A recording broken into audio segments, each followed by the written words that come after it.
নবম দুয়ারে সরকারের প্রথম দিনে জামালপুরে দুয়ারে সরকার ক্যাম্প পরিদর্শনে এলেন রাজ্যের কৃষি দপ্তরের প্রিন্সিপাল সেক্রেটারি ওঙ্কার সিং মিনা। জামালপুরে এক পঞ্চায়েতে, সেলিমাবাদ হাই স্কুলে ও যৎশ্রীরাম পঞ্চায়েতের ফ্লাড শেল্টারে দুটি ক্যাম্প তিনি ঘুরে দেখেন।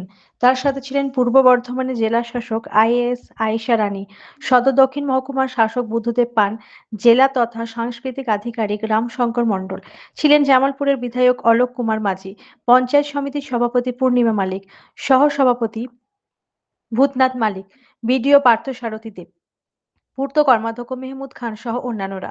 ছিলেন জামালপুর এক পঞ্চায়েতের প্রধান ডলি নন্দী, উপপ্রধান শাহাবুদ্দিন মণ্ডল সহ অন্যান্যরা।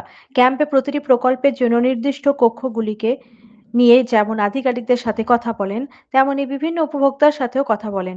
এক বয়স্ক মানুষের পাশে বসে তার দলিল রেকর্ড করার ব্যবস্থা করে দেন। তিনি বলেন, রাজ্যের সমস্ত জায়গাতেই বিভিন্ন দপ্তরে অধিকর্তারা যাচ্ছেন পরিদর্শনে, তিনি এখানে এসেছেন। তিনি আরো বলেন, রাজ্য সরকারের লক্ষ্য রাজ্যের একটি মানুষও যেন সরকারি বিভিন্ন পরিষেবা থেকে বঞ্চিত না হন। যৎশ্রীরামে গিয়ে তিনি বন্যায় ক্ষতিগ্রস্ত মানুষদের ধানের যে ক্ষতিপূরণ পেয়েছেন তাদের হাতে মুখ্যমন্ত্রীর শুভেচ্ছা বার্তা তুলে দেন। সেখানে তিনি শীতল ডকাল বাবুর জমি কিনতে নামেন। সেখানে আরো অন্যান্য কপি জমি প্রদর্শন করা হয়। তাদের কাছে জানতে পারেন কপি মাত্র 5 টাকা করে দামে পাচ্ছেন। তখন ব্লকের কৃষি আধিকারিক সঞ্জীবুল ইসলামকে বলেন, আরএমএনসির মাধ্যমে সঠিক দামে এখানকার কৃষকদের কাছ থেকে যেন কপি কিনে নেওয়া হয়।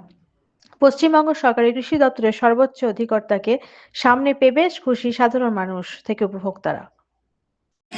স্যার, দুয়ারে সরকার মানেই পশ্চিমবঙ্গ সরকারের যে মোটো, যে প্রশাসন মানুষের কাছে, একাধিকবার প্রতি বছরই নতুন করে দুয়ারে সরকার, এবারে নতুন করে স্যার কিছু সংযোজন বিয়োজন কি হয়েছে দুয়ারে সরকারে? না, ইতিমধ্যে মুখ্যমন্ত্রী বিভিন্ন সভা থেকে বলেছে, প্রেস কনফারেন্স করে বলেছে, আমরা জানি 36টা সার্ভিস আছে। একটা সার্ভিস আমাদের কৃষি দপ্তরেও এবার চালু, কৃষি যন্ত্রগুলিকেও কিনে তার দায়িত্বে আছে, আছে। তো দেখলাম ভালোভাবেই অ্যারেঞ্জমেন্ট হচ্ছে, মানুষ আসছে, আমি অনেক উৎসাহ নিয়ে আসছি। দেখি তো অনেক সার্ভিস বেশ কয়েক বছর ধরে পেয়ে গেছে, যারা পায়নি, যারা এখনও সুযোগ নিতে চাইছে তাদের মধ্যে ভালো অ্যারেঞ্জমেন্ট দপ্তরের উৎসাহ আছে। দপ্তরের সর্বোচ্চ আধিকারিককে দেখলাম একদম নিচে বসে প্রান্তিক কৃষকের সঙ্গে যোগাযোগ করা। আমাদের রাজ্য সরকারের পুরো টিম সব জেলাতে সব জায়গায় কিন্তু পরিদর্শনে যাচ্ছে। আমাদের কাছে মাননীয় মুখ্যমন্ত্রী সবসময় যেরকম বলে, আমি প্রত্যেক জেলাতে কিন্তু আসবে অফিসের। আমি এখানে এসেছি, আমি জেলা দিয়েছে, আমাদের যারা জেলা অফিসার আছে লাইন ডিপার্টমেন্ট, তারাও বিভিন্ন ক্যাম্পে, শুধু ক্যাম্পে নেই, আমরা একদম বাড়ি অব্দি যাচ্ছি, ডোর টু ডোর যাচ্ছি, আমাদের আমরা যাচ্ছি।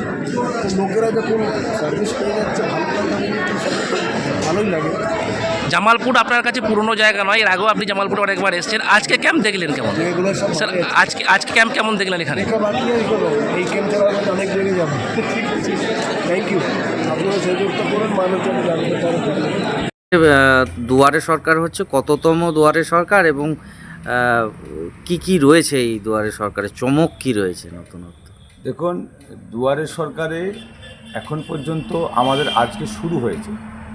মাননীয় মুখ্যমন্ত্রী মমতা বন্দ্যোপাধ্যায় বলেছিলেন 24 তারিখ থেকে ফেব্রুয়ারির 1 তারিখ পর্যন্ত আমাদের দুয়ারে সরকার চলবে। এই ক্ষেত্রে আজকে প্রথম আমাদের জামালপুর 1 নম্বর এবং যশোরাম অঞ্চলে দুয়ারে সরকার শুরু হয়েছে। সেখানে আমাদের রাজ্যের আমাদের প্রিন্সিপাল সেক্রেটারি এসেছিলেন, আমাদের ডিএম ম্যাডাম এসেছিলেন এসডিও সাহেব, আমাদের বিধায়ক এবং পঞ্চায়েত সমিতির সভাপতি, সহসভাপতি, জেলা পরিষদের মেম্বার এবং আমাদের বিডিও সাহেব, সকলেই প্রধান উপপ্রধান সকলেই ছিলেন। এবং নতুনভাবে যে মানুষের কিছু কিছু এখনও বাকি ছিল, সেই 37টা আমাদের আছে, সেইখানে আমরা 37টা আমাদের ক্যাম্প করেছি, যাতে প্রত্যেকটা মানুষের যাতে যে সমস্যাগুলো আছে সমস্যার সমাধান যেন করা যায়। এবং লক্ষ্মী ভাণ্ডার থেকে শুরু করে, স্বাস্থ্যসাথী থেকে শুরু করে, আমাদের লক্ষ্মী ভাণ্ডার থেকে শুরু করে আমাদের যে বিভিন্ন মানুষ বিএলআর অফিসে গিয়ে হয়তো তারা মিউটেশন করার জন্য, সেটাও আমাদের ক্যাম্পের মধ্যে আছে এবং বিভিন্ন আমাদের এর মধ্যে আছে। তো সেই ক্ষেত্রে আজকে আমাদের টোটালি জামালপুরে 1 নম্বর সেলিয়াবাদ হাই স্কুলে আমাদের ওখানটা শুরু হয়েছিল। তারপরে ওইখান থেকে হয়ে আমরা বেরিয়ে আমরা সোজাসুজি গেলাম আমাদের যশোরাম অঞ্চলে। ওখানে আমাদের যশোরাম অঞ্চলে 1 কোটি টাকা এই আমাদের বন্যাতে আমাদের প্লাবিত হওয়ার জন্য, ফসল নষ্ট হয়ে যাওয়ার জন্য 1 কোটি টাকা পেয়েছি। ওখানে আমাদের প্রিন্সিপাল সেক্রেটারি এবং ডিএম ম্যাডাম এসডি সাহেব সকলেই আমাদের শুভেচ্ছা বার্তার পেপার তুলে দিলেন এবং চাষিরা অত্যন্ত খুশি। এবং ওখান থেকে যখন বেরিয়ে যায় আমাদের জোশিরাম শাসনপুরে আমাদের ক্যাম্প ছিল, ক্যাম্পেতে ঘুরে আসার পথে এবং আমাদের প্রিন্সিপাল সেক্রেটারি উনি মাঠে নেমেছিলেন এবং ডিএম ম্যাডাম এসডি সাহেব সবাই নেমেছিলেন।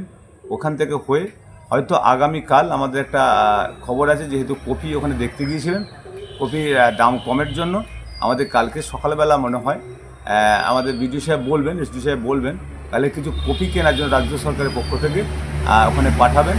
সেই ক্ষেত্রে আমরা থেকে সেই কপিগুলো যেগুলো সবজি আছে যদি চেষ্টা করব যারা ন্যায্য মূল্যে তারা পায়। এই জন্যে আমাদের প্রিন্সিপাল এবং আমাদের ডিএম ম্যাডাম ছিলেন, সেখানে কথা হলো। আমরা এইমাত্র ওনারা চলে গেলেন। দুয়ারে সরকার ক্যাম্পে এবারে যে হচ্ছে তাতে কিসে সাধারণ মানুষের ভিড় দেখতে পাচ্ছেন? দেখুন, লক্ষ্মী ভাণ্ডারের আছে, এটা সবথেকে মানুষের চাহিদা আছে লক্ষ্মী ভাণ্ডার, কারণ আমার মায়েরা বিভিন্ন সময় লক্ষ্মী ভাণ্ডার নিয়ে অনেক নিজেদের কাজ করে। সেই লক্ষ্মী ভাণ্ডারের সবথেকে বেশি ভিড় আছে। আমাদের নিউট্রিশন করার জন্য ভিড় আছে এবং আমাদের ঘরের জন্য মানুষ জানতে এসেছে, সেগুলো আমরা কিছু জমা নিয়েছি, যেগুলো যাদের আগে নাম ছিল না।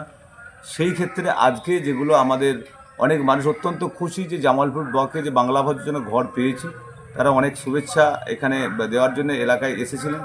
অত্যন্ত ভালো একটা যে সার্বিক মানুষের যেগুলো এই কটা দিনের ভেতরে, যে জানুয়ারি 24 থেকে 1 ফেব্রুয়ারি পর্যন্ত দুয়ারে সরকারে এখনও যেগুলো বাকি আছে তাদের জন্য করার জন্য প্রত্যেকটা অঞ্চলে অঞ্চলে হবে।